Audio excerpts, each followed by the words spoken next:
Textual example number 7.9.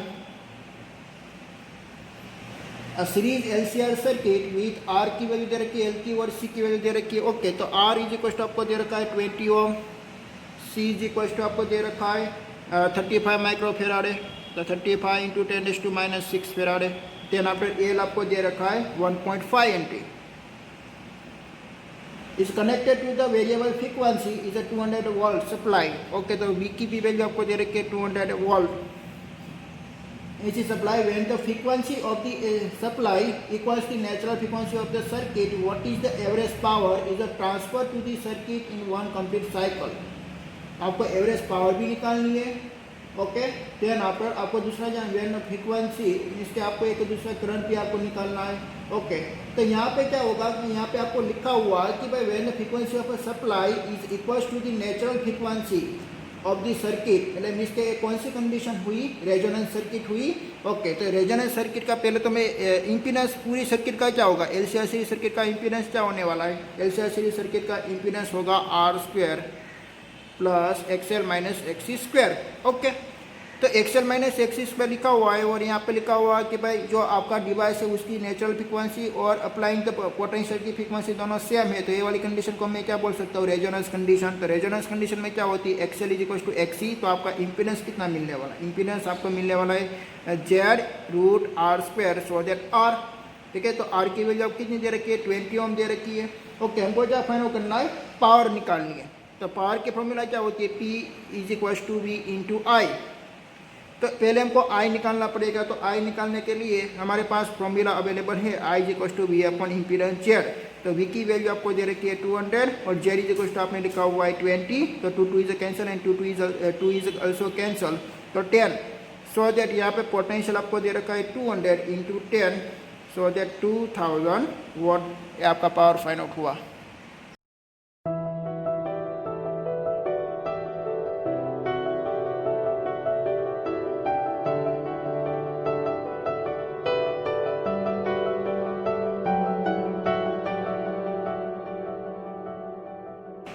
Textual example number 7.10. A radio can tune over the frequency range of the portion of megawatt broadcast band. तो पहले आपको frequency दे रखी है F1 is equal to 800 kilohertz to 1200 kilohertz. Okay, तो ये आपको frequency μ1 is equal to आपको दे रखी है 800 kilohertz and μ2 is equal to दे रखी है 1200 kilohertz. If LC circuit as the effective inductance और LT की वैल्यू आपको दे रखी है 200 micro Henry. So that 10⁻⁻6 Henry. What must be the range of the variable capacitor. तो वेरिएबल कैपेसिटर की रेंज आपको फाइंड आउट करनी है. ओके, तो मैं फर्स्ट ऑफ ऑल मैं क्या फाइंड आउट कर लूँगा? हमारे पास जो इक्वेशन अवेलेबल है वो कौन सा इक्वेशन अवेलेबल है? ओके भाई, natural frequency ω0 is equal to √LC available है. तो हमको तो यहाँ पे μ1 और μ2 इसके फ्रीक्वेंसी दे रखी है, ω0 की वैल्यू नहीं दे रखी. तो हमको फर्स्ट ऑफ ऑल क्या फाइंड आउट करना पड़ेगा? ω0 की वैल्यू हमको निकालनी पड़ेगी. ओके, तो मैं पहले ω1 के लिए मैं इक्वेशन लिखता हूँ. तो 2π μ1 होगा. ओके, तो इसमें मैं वैल्यू में अटैच करता हूँ. तो 2 इंटू 3.14 इंटू आपको μ1 दे रखा है 800 किलोहर्ट्ज. तो 800 इंटू 10⁻³ में लिख सकता हूँ. ठीक है. ओके, तो उसकी वैल्यू कितनी फाइंड आउट होगी? ओके, मैं सभी की मैं वैल्यू निकालता हूँ. तो 50.24 इंटू 10⁻⁵. 50.24 इंटू 10⁻⁵ रेडियन पर सेकेंड. ये हो गया ω1. ठीक है, तो ये ω1 की वैल्यू फाइंड आउट हुई. देन आफ्टर ए वाली फॉर्मूला में आपको पुट करनी है और सी को आपको सब्जेक्टिव बनाना है. तो सी को सब्जेक्टिव बनाने के लिए मैं क्या करता हूँ? देखिए कि भाई ω1 की फॉर्मूला क्या मिलेगी? 1/√LC1 मिलेगी. बहुत सारे मैं स्क्वायर कर देता हूँ. तो ω1² 1/√LC1. तो C1 is equal to 1/L ω². Okay, तो मैं यहाँ पे L और ओमेगा की वैल्यू में अटैच कर देता हूँ. तो इक्वल्स टू 1/L की वैल्यू है हमारे पास 200 इंटू 10⁻⁻6 इंटू ओमेगा की वैल्यू फाइंड आउट हुई 50.24 इंटू 10⁵ का स्क्वायर. ओके, तो यहाँ पे आपका इक्वेशन में वैल्यू पुट करेंगे. तो ये वैल्यू आपकी पुट हो गई. तो उसके आप वैल्यू फाइंड आउट करेंगे. तो उसकी वैल्यू आती है 0.198 इंटू 10⁻⁹ 10⁻⁹, ठीक है। अगर हम उसको पिकोफेराड में कन्वर्ट करना चाहते हैं तो पिकोफेराड में यहाँ में क्या होना चाहिए, 10⁻12 होनी चाहिए। तो 10⁻12 लाने के लिए मैं यहाँ पे लिख दूंगा 198 इंटू 10⁻12, सो दैट मैं उसको क्या बोल सकता हूँ, एक पिकोफेराड में बोल सकता हूँ, ठीक है। ये आपका फाइंड आउट हो गया C1। देन आप वैसे ही आपको C2 निकालनी है, तो C2 निकालने के लिए आपको वापस क्या निकालना पड़ेगा, ω2 तो 2π/μ2, तो 2 इंटू 3.14 और μ2 की वैल्यू दे रखी है 1200 इंटू किलो हर्ट्ज, तो 10⁻³ हो जाएगी। ओके, तो उसकी वैल्यू मिलती है 75.36 इंटू 10⁻5 रेडियन पर सेकेंड। तो उसका भी इक्वेशन ऐसा ही मिलने वाला है। तो मैं यहाँ पे मैं लिख देता हूँ ω2 का स्क्वायर 1/L/c2, और C2 को आपको सब्जेक्टिव बनाना है ना, तो C2 इज इक्वल टू क्या आएगा 1/L ω2 का स्क्वायर, यहाँ पे ω1 का स्क्वायर था, ठीक है। तो यहाँ पे C2 इज इक्वल टू मैं वैल्यू में पुट कर देता हूँ। L की वैल्यू है 200 इंटू 10⁻6 इंटू ω2 की वैल्यू है 75.36 इंटू 10⁻5 का स्क्वायर कीजिए। तो C2 इज इक्वल टू आपको मिलने वाला 88 इंटू 10⁻9 ऐसा ही मिलेगा। ओके, मैं उसको मैं वापस में पिकोफेराड में कन्वर्ट करना चाहता हूँ, तो क्या होगा, यहाँ पे -12 लाना पड़ेगा। तो 88 इंटू 10⁻12, सो दैट 88 पिकोफेराड है, ठीक है। ये आपकी फाइंड आउट हुई C2, ठीक है। तो आपकी रेंज कितनी फाइंड आउट हुई, रेंज फाइंड आउट हुई 88 पिकोफेराड टू 198 पिकोफेराड। तो range of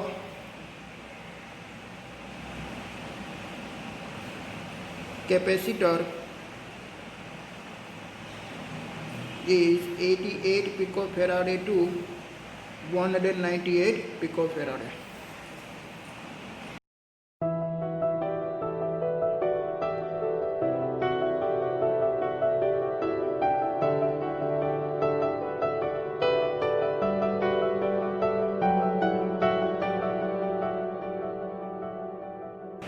Textual example number 7.11.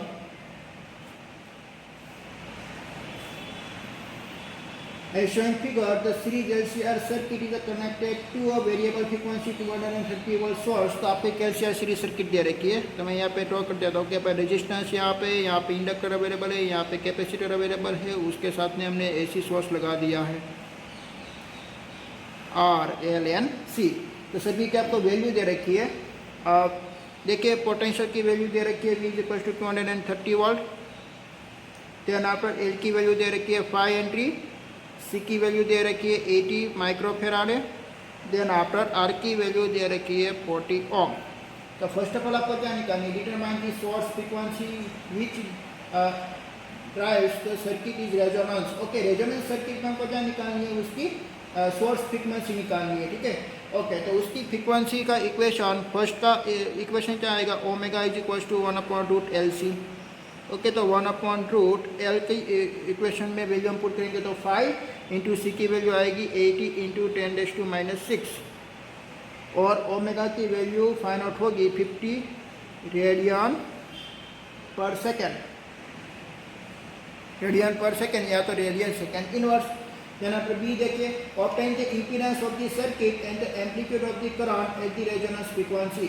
Okay, तो रेजोनेंस फ्रीक्वेंसी का हमको इम्पीडेंस निकालना है, देन आफ्टर एम्पलीट्यूड करंट निकालनी है, इसके मैक्सिमम करंट निकालनी है। ओके, तो एट दी रेजोनेंस सर्किट पे इम्पीडेंस की पहले तो मैं फॉर्मूला लिखता हूँ। इम्पीडेंस होगा formula R² plus XL minus XC का square, but at the resonance circuit so that XL = XC, so that impedance is √R² = R, और R की वैल्यू दे रखी है 40 ओम, और यहाँ पे आपको VRMS की वैल्यू दे रखी है ना, तो पहले उसको कन्वर्ट करना पड़ेगा VM में। तो VRMS होगा VM/√2, सो दैट VM क्या होगा, VM हम लिख सकते हैं √2 इंटू V। तो IM VM/Z। तो VM के बदले आपको लिखना है √2 इंटू V, और Z की वैल्यू आपको दे रखी है 40, ठीक है। मैं यहाँ पे मैं वैल्यू में पुट कर देता हूँ कि भाई √2 इंटू 230/40, तो करंट फाइंड आउट होगी 8.1 एम्पियर। देन आफ्टर नेक्स्ट देखिए, determine the RMS potential drop across the 3 element of the circuit, so that the potential drop across the LC combination is 0 at the resonance frequency. Okay, तो हमको क्या निकालनी है, potential drop निकालनी है सबकी। Okay, तो पहले मैं क्या निकालूंगा कि भाई पहले इसमें करंट कितना फ्लो हो रहा है। ये जो आपने करंट निकाला ये पीक वैल्यू का करंट है, बट हमको निकालना है IRMS का करंट। तो IRMS I is equal to हम लिख सकते हैं V अपॉन जेड, और V की वैल्यू है 230 अपॉन 40, सो दैट करंट की वैल्यू फाइंड आउट होगी 23 अपॉन 4 हम लिख सकते हैं। ठीक है, एक करंट आपको फाइंड आउट हो गया। फिर यहाँ पर मैं पोटेंशियल ड्रॉप निकालना चाहता हूँ 1 बाई 1। तो मैं पहले पोटेंशियल ड्रॉप निकालूंगा इंडक्टर के लिए। तो इंडक्टर का पोटेंशियल का इक्वेशन होगा I इंटू एक्सएल। ओके, तो एक्सएल की वैल्यू क्या होगी, ओमेगा इंटू एल। तो ओमेगा हमने आगे निकाला ही है। ओके, तो आई की वैल्यू मैं पुट करता हूँ, और ओमेगा की देखिए मैं यहाँ पे वापस में इक्वेशन लिखता हूँ, आई ओमेगा एल। ओमेगा की वैल्यू पुट कीजिए 50, और एल की वैल्यू आपको दे रखी है 5। ओके, तो उसका आप आंसर फाइंड आउट कीजिए। तो उसका आंसर आएगा 1437.5 volt. Then after potential drop on capacitor, तो VC इज इक्वल टू आएगा I क्रॉस XC। ओके, तो I की वैल्यू होगी 23/4, और XC की वैल्यू मैं क्या लिखूंगा, उसका मैं इक्वेशन में लिखता हूँ I अपॉन ओमेगा C। तो यहाँ पे क्या होगा, देखिए ये I की वैल्यू फाइंड आउट हो गई, और मैं into 1 upon omega is equal to मैं 50 लिख देता हूँ, और C की वैल्यू है यहाँ पे 80 इंटू 10⁻⁻⁶। ओके, तो यहाँ पे कैपेसिटर का पोटेंशियल ड्रॉप आपको मिलने वाला है 1473.5 वोल्ट। तो यहाँ पर पोटेंशियल ड्रॉप ऑफ रेजिस्टेंस निकालना है VR का। तो VR इज इक्वल टू क्या आएगी इक्वेशन IR, तो I क्रॉस R। ओके, तो 23/4, और R की वैल्यू यहाँ पे अवेलेबल है 40, तो 4 is a cancel, so that 230 volt निकलेगी। ठीक है, ओके, देना पर आपको क्या निकालनी है, potential drop across the LC combination at the resonance. LC combination का रेजोनेंस का पोटेंशियल ड्रॉप हमको निकालना चाहिए। तो VLC is equal to I XL minus XC। तो XL माइनस XC तो यहाँ पे इक्वल है XL is equal to XC, so that उसका पोटेंशियल ड्रॉप मिलेगा 0 वोल्ट VLC का। ठीक है, okay.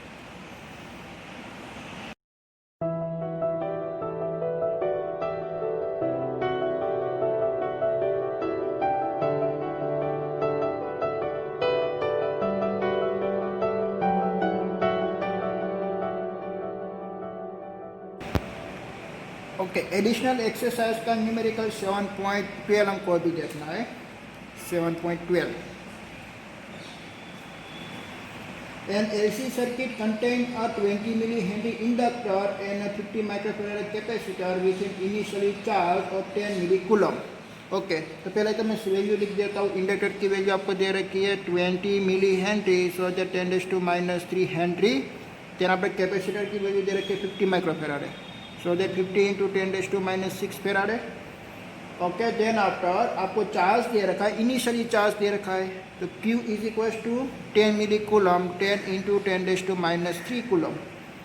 The resistance of the circuit is unnegligible, let the instance the circuit is the close at the T is equal to 0 time. यहाँ पर आपको first निकालनी है what is the total energy store initially, it is the conserved during the LC oscillation. तो first of all आपको निकालनी है भाई टोटल एनर्जी कितनी है सर्किट में। ठीक है, ओके, तो टोटल एनर्जी का इक्वेशन हमारे पास देखिए LC ऑक्सीलेशन के लिए हमको निकाले थे एनर्जी का equation, E is equal to Q²/2C। एक कैसे आया हुआ ये आपको मालूम होगा। ठीक है, Q²/2C 1/CV² से भी आप फाइंड आउट कर सकते हो, बट यहाँ पे V नहीं दे रखा है इसलिए मैंने उसको कन्वर्ट किया Q²/2C में। ओके, और Q की वैल्यू आपको यहाँ पे दे रखी है 10 इंटू 10⁻³ का स्क्वायर। ऐसा इक्वेशन आगे वाला न्यूमेरिकल में आ गया है। ओके, और देन आफ्टर मैं यहाँ पे 2 और C की में वैल्यू पुट कर देता हूँ। C की वैल्यू है 50 इंटू 10⁻⁶। तो यहाँ पे उसका आंसर आने वाला है 100 इंटू 10⁻⁶, क्योंकि 10⁻³ का स्क्वायर कीजिए तो 10⁻⁶ होगा, और यहाँ पे 2 into 50, so that 100 into 10⁻⁶ is equal to 1 joule. उसकी एनर्जी फाइंड आउट हुई 1 joule. This energy is conserved during the LC oscillation circuit. तो यस कि भाई ये एनर्जी आपकी कंजर्व होगी, तो उसका भी आंसर ये आएगा यस। ओके, ये आपका फाइंड आउट हुआ ए ऑप्शन।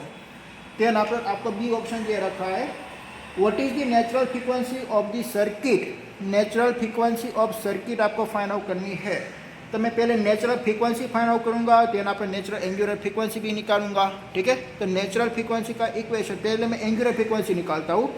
तो एंगुलर फ्रीक्वेंसी का equation omega R is equal to मैं लिख सकता हूँ 1/√LC। ओके, तो यहाँ पे रूट में मैं एल की मैं वैल्यू पुट करता हूँ 20 × 10⁻³ देन फिर सी की वैल्यू आएगी 50 × 10⁻6 आएगी। ओके, तो यहाँ पे उसका आंसर मिलने वाला है 10⁻³ रेडियन पर सेकेंड।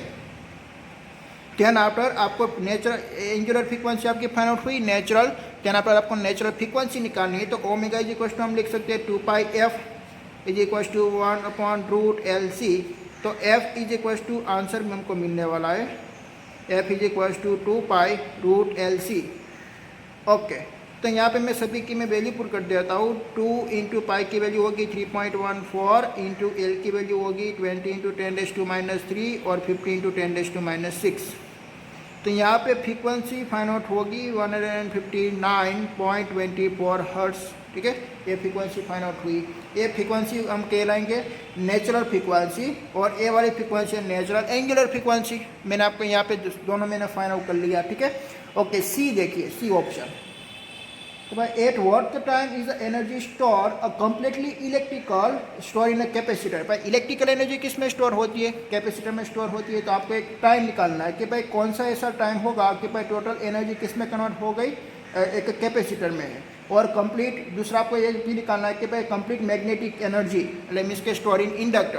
तो आपको दोनों का टाइम निकालना है कि भाई कौन से टाइम पे कैपेसिटर फुली चार्ज होगा और कौन से टाइम में डिस्चार्ज होगा। ठीक है, ओके, तो कैपेसिटर जिसका फुली चार्ज होगा उसका मीनिंग क्या हुआ कि भाई इसकी इनसाइड जो चार्ज होगा वो चार्ज मैक्सिमम होना चाहिए। ओके, तो यहाँ पे चार्ज भी वेरिएबल है, तो मैं यहाँ पे लिखता हूँ Q dash is equal to Q cos omega T, ऐसा है इक्वेशन। Okay, omega is equal to मैं क्या लिख सकता हूँ 2π/T, तो Q cos 2π/T into T.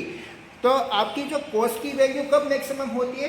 जब उसका एलिमेंट इसके ये जो एंगल है उसका जो फेस है वो फेस 0 आए, तो अब cos की वैल्यू होती है मैक्सिमम। तो ये 0 कब कब आ सकती है? पहले तो मैं t इज इक्वल टू मैं 0 लिखूंगा, t इज इक्वल टू 0 मैंने यहाँ पे पुट कर दिया, तो cos 0 हो जाएगा।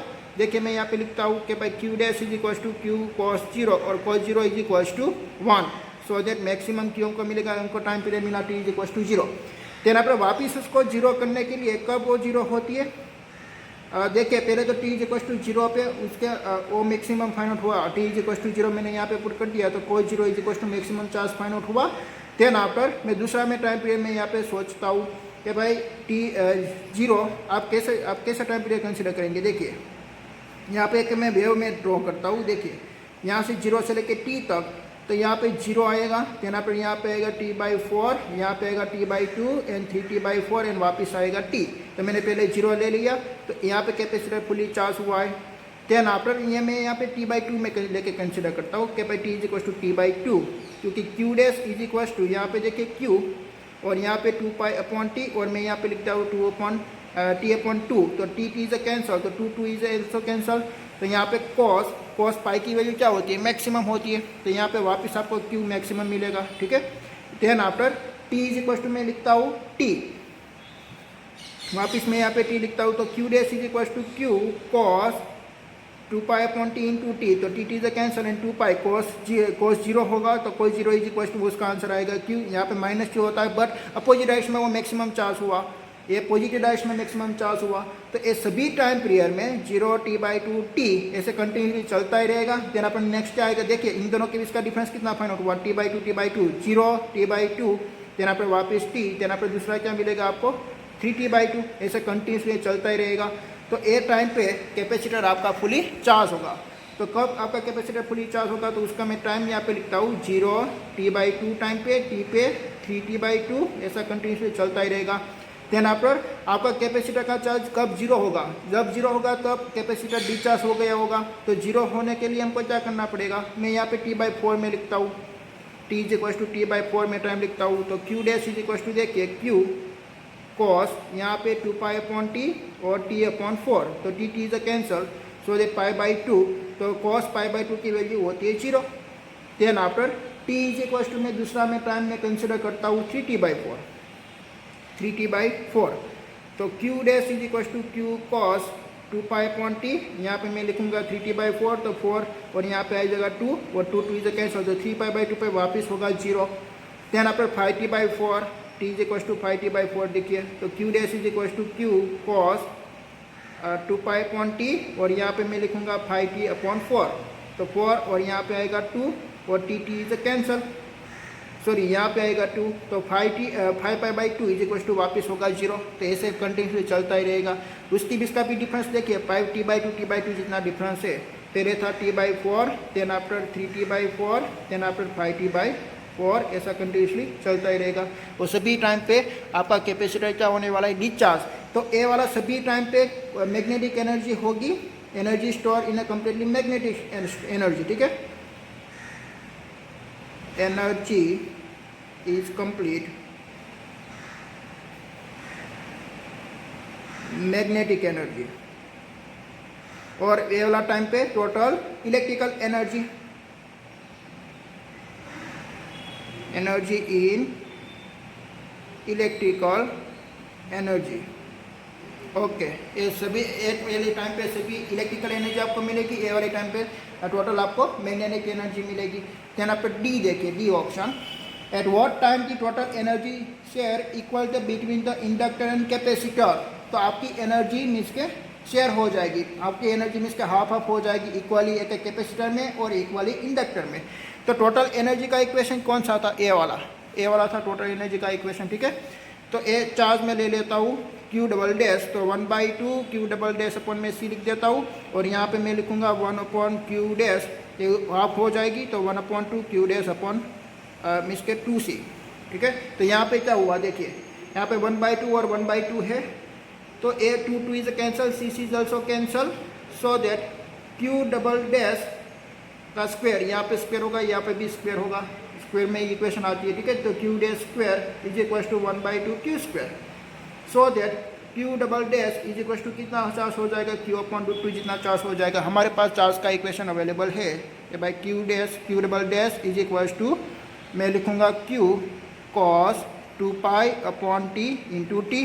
तो यहाँ पे Q डबल डैश, तो Q double dash is equal to मैं क्या लिख सकता हूँ, Q/√2 Q cos 2π/t into T. तो यहाँ पे Q इज कैंसल, तो 1/√2 cos 2πt इंटू टी। तो 1/√2 का क्या मीनिंग होगा कि भाई cos की वैल्यू π/4 आए, तो cos की वैल्यू π/4 आए, उसका मुझे जनरल इक्वेशन बनाना है। तो जनरल इक्वेशन मैं कैसे बना सकता हूँ, देखिए यहाँ पे cos 2n + 1 π/4 is equal to 1/√2 में लिख सकता हूँ। देखिए n इज इक्वल टू मैं 0 पुट करूँगा, तो मैं यहाँ पे मैं 0 पुट करूँगा, तो cos π/4 होगा 1/√2, यहाँ पे मैं 1 पुट करूँगा, तो 2 + 1 3 π/4 पे वापस उसकी वैल्यू आएगी 1/√2, और 2 में ऐसे में पुट कर सकता हूँ, so that n is equal to 0 1 2 3 dash dash dash. अब कोई भी वैल्यू लिख सकते हो, ठीक है। ओके, देन आप मैं क्या कर सकता हूँ, देखिए उसके बदले में ए वाली टर्म में लिख सकता हूँ। ओके, तो मैं ए वाली में टर्म यहाँ पे मैं लिख दूंगा, भाई cos 2n + 1 π/4 is equal to cos 2π/t into T. देखिए एक cos का इसके फेस है, वो भी फेस है, तो दोनों फेस क्या होगा, सेम। ओके, तो दोनों फेस सेम होगा। देन आपको स्मॉल टी को सब्जेक्टिव बना देना है, तो 2n + 1 π/4 is equal to 2π/t into T. तो टी को आप सब्जेक्टिव बना दीजिए। तो देखिए पहले तो क्या होगा, पाई कैंसिल आउट हो जाएगा, और ये टी चला गया यहाँ पे, 2 चला गया यहाँ पे, तो 8, और टी चला गया यहाँ पे, तो T is equal to 2n + 1 t/8। Okay, तो n इज इक्वल टू आप 1 0 1 2 3 पुट कीजिए। तो पहले तो मैं n इज इक्वल टू मैं 0 पुट करता हूँ, तो n is equal to 0 put करने से क्या होगा, 0 1 2 3 पुट कीजिए, तो t इज इक्वल टू आपको मिलेगा t/8। यहाँ पर 1 पुट करने से क्या मिलेगा, 1 2 + 1 3t/8, ऐसे 5t/8 कंटिन्यूसली चलता ही रहेगा, ठीक है। ओके, नेक्स्ट देखिए ई ऑप्शन। ई में आपको दे रखा है, if a register is insert in the circuit, how much the energy is the eventually dissipate is the heat. Okay, if the register is insert हम करेंगे सर्किट में, तो क्या होगा कि भाई इनिशियल एनर्जी जो है वो डिस्पेट हो जाएगी रजिस्टर में एज अ हीट तरीके, ठीक है। तो रजिस्टर मीन्स का डैम्प आउट ऑक्सीलेशन हो जाएगा, आपका जो ऑक्सीलेशन है वो डैम्प आउट ऑक्सीलेशन हो जाएगा, ठीक है। ओके, रेजिस्टेंस इंसर्ट करने में टोटल उसकी एनर्जी एक हीट एनर्जी में कन्वर्ट हो जाती है।